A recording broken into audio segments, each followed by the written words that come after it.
Hi guys, for today's video, unbox natin tong diamond painting na regalo sa akin.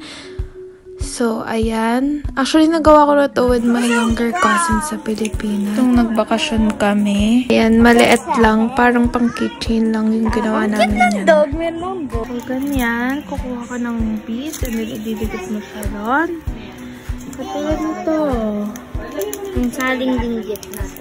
Ayun. Tas ngayon naman, simulan na natin. Ito yung design na yon, parang fairy na pink, ganyan. Yan yung kailangan natin ng punuin. Tas ito yung parang, hindi ko alam ng tawag dyan. Pero basta, tas ayan yung parang red-orange man yan. Parang dyan didikit yung beads. So, kailangan mo muna kumuha nun para dumikit yung beads. Tas, ayan na, ang dami niyang beads. Kasi nga, syempre, madami yung ating bubuuin. Diba? Iba-ibang kulay. So, ayan. Red muna tayo.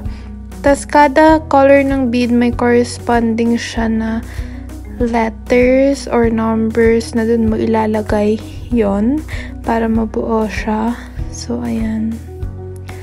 Nakakaano nga lang to kasi dumidikit sa kamay ko, kaya medyo matagal.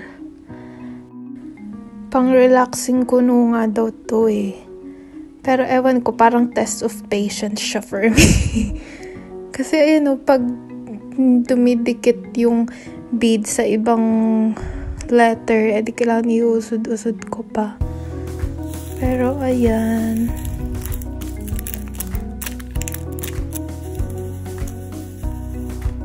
Pag naubos na yung may color, depending dun sa letter na yun, syempre mag-move ka naman dun sa ibang color at letter.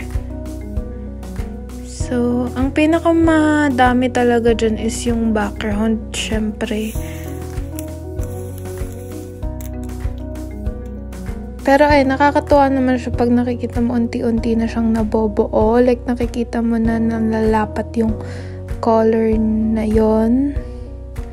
Diba?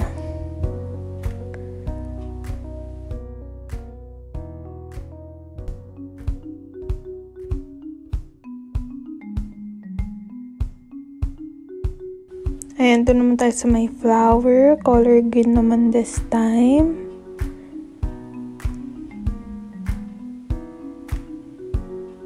Tapos, ayan, ibang color na naman ulit.